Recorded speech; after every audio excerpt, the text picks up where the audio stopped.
നമ്മളുടെ ജീവിതത്തിൽ നമ്മൾ എപ്പോഴും ചെയ്യുന്ന ഒരു കാര്യം എന്ന് പറയുന്നത് നമ്മളുടെ ഇല്ലായ്മയിലേക്ക് നമ്മൾ ഭയങ്കരമായിട്ട് ഫോക്കസ് ചെയ്യും. എനിക്കതില്ല ഇതില്ല എന്നൊക്കെ പറഞ്ഞ് കുറ്റപ്പെടുത്താൻ നമുക്ക് എപ്പോഴും ഭയങ്കര ഉത്സാഹമാണ്. എന്നാൽ നമ്മളുടെ ജീവിതത്തിൽ നമുക്ക് എന്താണുള്ളത് അതിനോട് നന്ദി പറയാൻ പലപ്പോഴും പല മൊമെന്റിലും നമ്മൾ മറന്നു പോകാറുണ്ട്.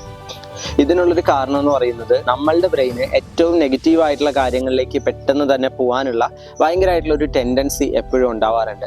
സോ അതുകൊണ്ടാണ് നമ്മൾ മനസ്സിലാക്കേണ്ട കാര്യം, ഇന്ന് നമ്മൾ ജീവിച്ചുകൊണ്ടിരിക്കുന്ന ജീവിതം എന്ന് പറയുന്നത് ഒരുപാട് ആളുകളുടെ സ്വപ്ന തുല്യമായിട്ടുള്ള ജീവിതമാണ്. ഇന്ന് നമുക്ക് ആഗ്രഹിച്ച ഭക്ഷണം കഴിക്കാൻ സാധിക്കുന്നുണ്ട്, ഇഷ്ടപ്പെട്ട വസ്ത്രം ധരിക്കാൻ സാധിക്കുന്നുണ്ട്, നമുക്ക് കാണാനും കേൾക്കാനും നടക്കാനും ഒക്കെ നമുക്ക് സാധിക്കുന്നുണ്ട്.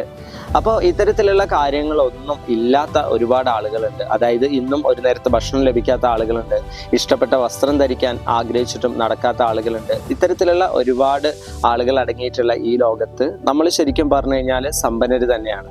അതുകൊണ്ട് തന്നെ നമ്മളുടെ ചുറ്റുമുള്ള എല്ലാത്തിനെയും, നമ്മളുടെ സാഹചര്യങ്ങളായിക്കോട്ടെ, കൂടെയുള്ളവരായിക്കോട്ടെ, അല്ലെങ്കിൽ നമ്മളിപ്പോൾ അനുഭവിച്ചുകൊണ്ടിരിക്കുന്ന സുഖ സൗകര്യങ്ങളായിക്കോട്ടെ, ഇതിനെല്ലാം നമ്മളിങ്ങനെ പഴിച്ചുകൊണ്ടേയിരിക്കും. സോ ഇതിൻ്റെയൊക്കെ വാല്യൂ മനസ്സിലാക്കി വേണം ജീവിതത്തിലെ ഓരോ മൊമെന്റിലും നമ്മൾ മുന്നോട്ട് പോകാനായിട്ട്. സോ ഗ്രാറ്റിറ്റ്യൂഡ് മെഡിറ്റേഷനിൽ നമ്മൾ പ്രാക്ടീസ് ചെയ്യുന്നതും എല്ലാ കാര്യങ്ങളോടും ഗ്രേറ്റ്ഫുൾ ആയിട്ടിരിക്കാൻ വേണ്ടിയിട്ട് നമ്മൾ പ്രാപ്തരാക്കുക എന്നുള്ള കാര്യമാണ്.